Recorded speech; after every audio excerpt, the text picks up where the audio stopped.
সেই ছোটবেলায় একটা গান শুনছিলাম।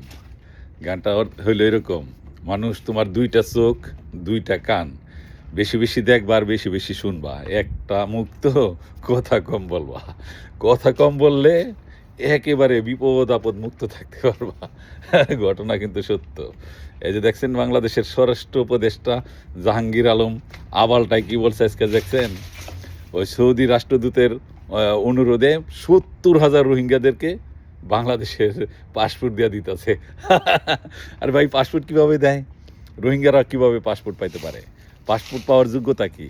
পাসপোর্ট পাওয়ার যোগ্যতার নাম্বার 1 আপনার বাংলাদেশের নাগরিক হইতে হবে। একমাত্র নাগরিকরাই বাংলাদেশের পাসপোর্ট পাইতে পারে। আর পাসপোর্ট হইল নাগরিকত্বের একটা সনদ।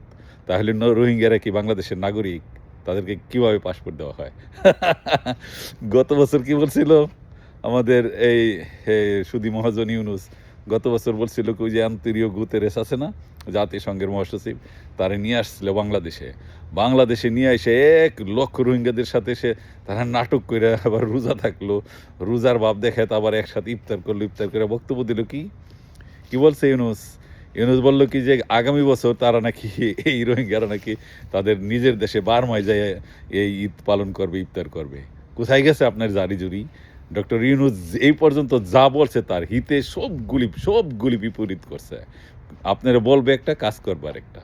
বাংলাদেশের সবচেয়ে ব্যবসা সফল, ব্যবসায়ী লাভজনক একটা প্রতিষ্ঠান ছিল আমাদের চট্টগ্রাম বন্দর। সেই চট্টগ্রাম বন্দরটা বিদেশিদের হাতে দিয়ে দিছে। সেই হইল আমাদের ইউনুস। যত ভণ্ডামির মূল হোতা হইল ইউনুস। তারপরেও মানুষ মুখে কুলুপাইটা বসে থাকে। কুলুপাইটা বসে থাকেন। মনে করছেন কি যে কুলুপাইটা বসে থাকলে একেবারে আপনার সমস্ত বিপদ-আপদ মুক্ত হয়ে যেতে পারবেন? মুক্ত হইতে পারবেন একমাত্র যদি ওই যে নূহের একটা গল্প ছিল না, নূহ আলাইহিস সালাম যখন নাকি একেবারে ঝড় বৃষ্টি শুরু হয়ে যায়, তখন সে সবাইরে নিয়া নৌকায় উঠে। কিন্তু নূহের এক বুড়ি বলছিল, যখন ঝড় বৃষ্টি শুরু হওয়ার আগে আমারে তোমার নৌকায় নিও। সে নূহের উপরে ভরসা করে, আল্লাহর উপরে ভরসা করে ঘরের ভিতরে বইসা ছিল। তারপরে নূহ এই ৪০ দিন নৌকায় ভাইসা ফিরে এসে দেখে কি সেই বুড়ির ঘরটা অক্ষত আছে। সারা দুনিয়া কিয়ামত হয়ে গেছে। কেন কিয়ামত হয়ে গেছে? যদি ওইরকম অপেক্ষা করতে পারেন, ওইরকম যদি পারেন তাইলে থাকেন, তাইলে আর কথা বলার দরকার নাই। আর তা না হইলে শহরে আগুন লাগলে কোনো দেবালয়ে রক্ষা পায় না। যখন বিপদ আসে তখন সবার বিপদ আসে। অতএব যে যেখানে আছেন, যে অবস্থায় আছেন, যেখানে অন্যায় দেখবেন কথা বলবেন। See something, say something. আমার বক্তব্য ভালো লাগলে আমার চ্যানেলটি সাবস্ক্রাইব করুন। ধন্যবাদ। জয় বাংলা, জয় বঙ্গবন্ধু।